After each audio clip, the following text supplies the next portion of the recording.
नमस्कार, मी मनीष राम कुलकर्णी.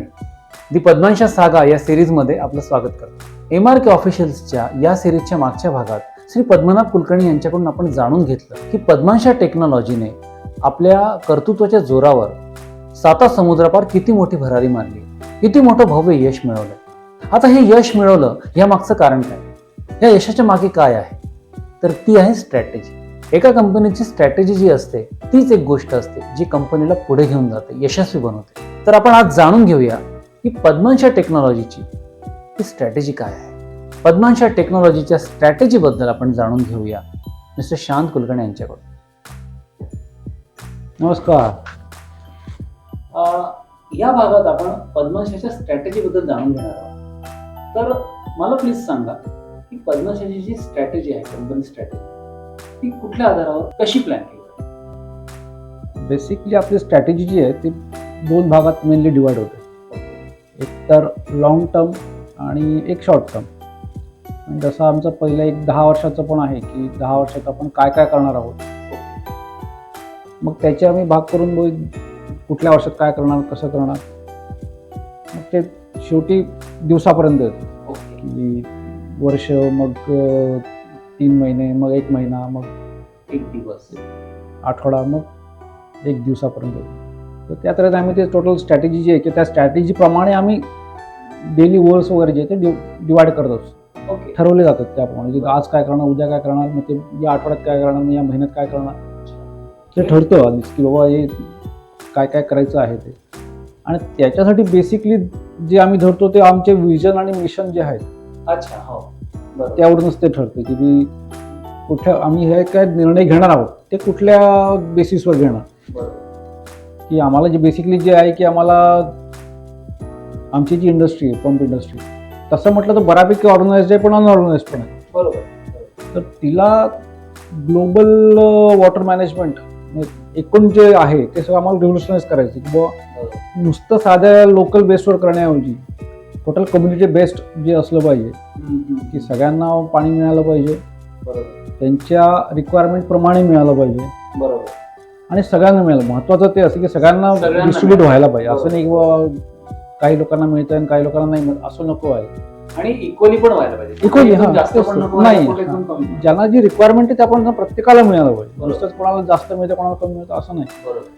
तर याच्यासाठी इंटरॅक्टिव्ह जे असलं पाहिजे की जे काही तुमचं मॅनेजमेंट आहे ते इंटरॅक्टिव्ह असलं, त्याला कोणाची काय रिक्वायरमेंट आहे ही पण तुमच्याकडे आली पाहिजे आणि त्याला ती कशी आपण फुलफिल, सगळ्यांची मिळून आपण ती कशी फुलफिल करू शकतो हे पण त्यातून आलं पाहिजे.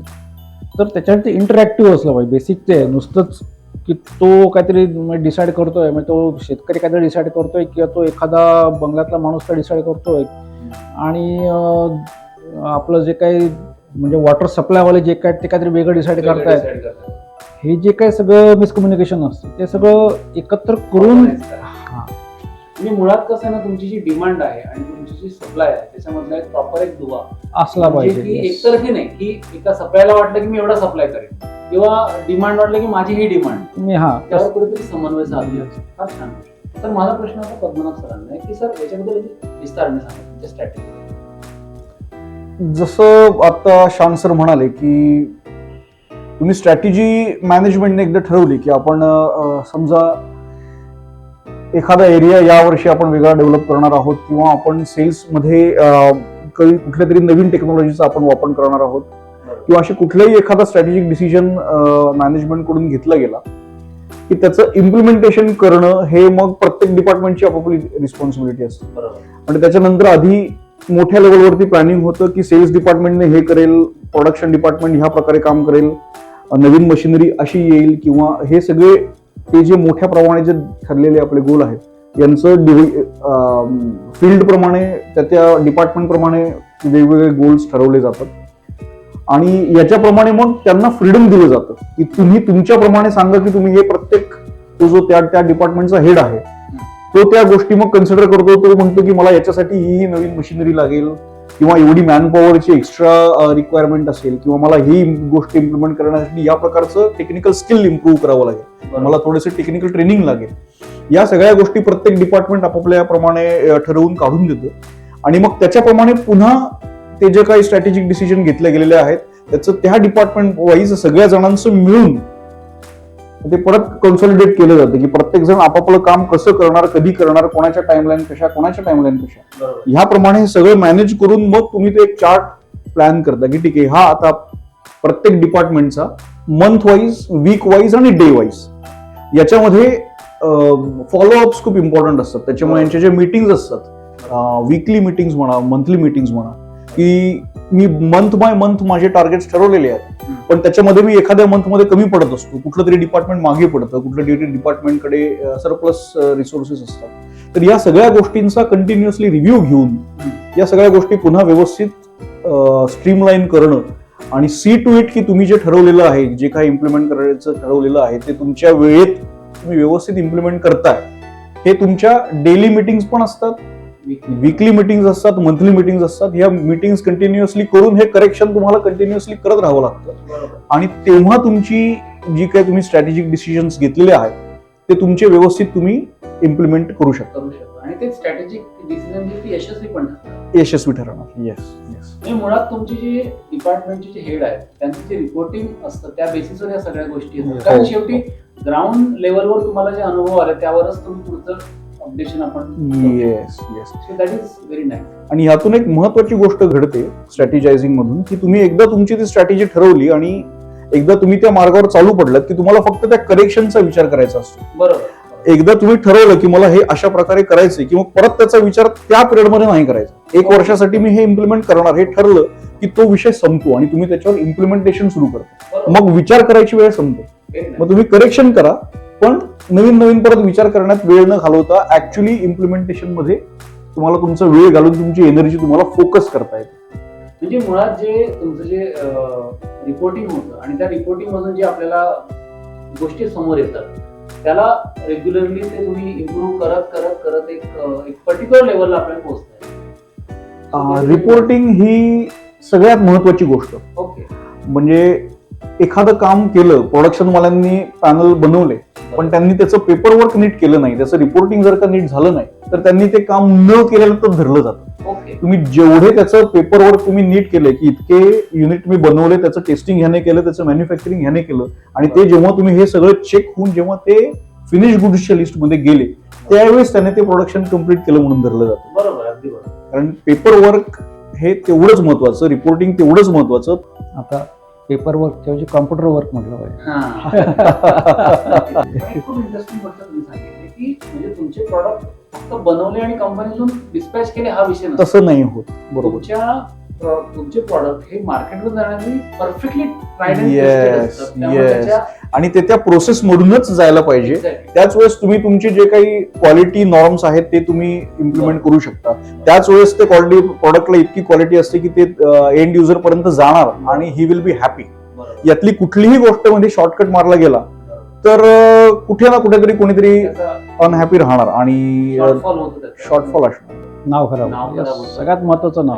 सर्वात महत्वाचं नाव. आणि आता बघा म्हणजे मला हेच म्हणायचं आहे की पद्मांशा ही फक्त मॅन्युफॅक्चरिंग कंपनी नाही, ते स्वतःच तुमचं आधीच काय प्रॉब्लेम येऊ शकतात त्यासाठी ते टेस्ट करतात, त्याला प्रॉपर कंटिन्युअसली त्याची एक प्रोसेस असते आणि त्यानंतर तो प्रॉडक्ट मार्केटमध्ये जातो. होय.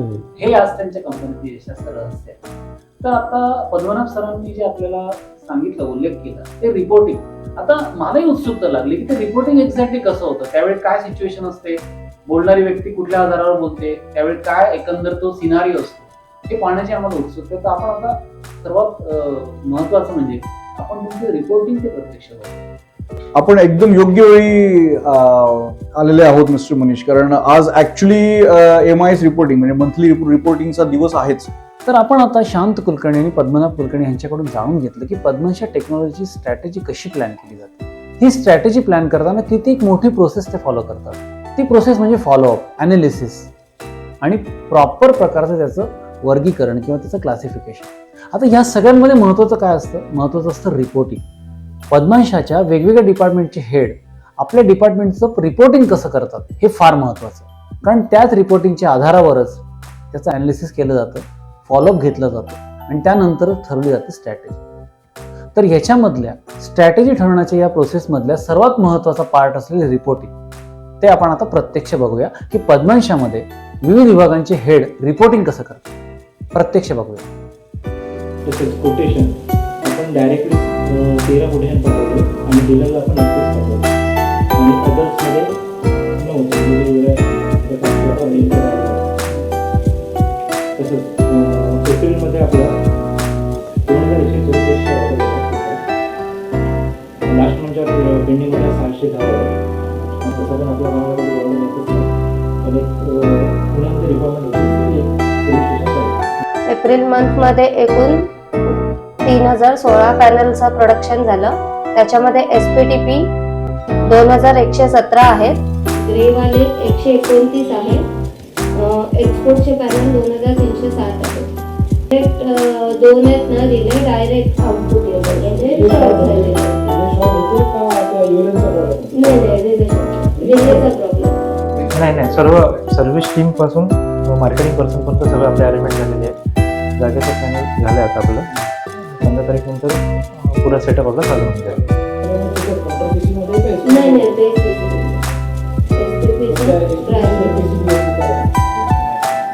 आठ पॅनल आले होते रिपेअरिंगसाठी. म्हणजे काय तर त्याला एस्पा लोगोचं स्टिकर वगैरे ते लावून पॅनलला पण ते दिले नव्हते, त्यांना त्यांचा एस्पा लोगो केला.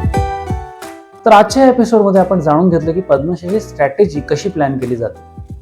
त्या स्ट्रॅटेजीसाठी जे रिपोर्टिंग महत्त्वाचं असतं ते कसं केलं जातं.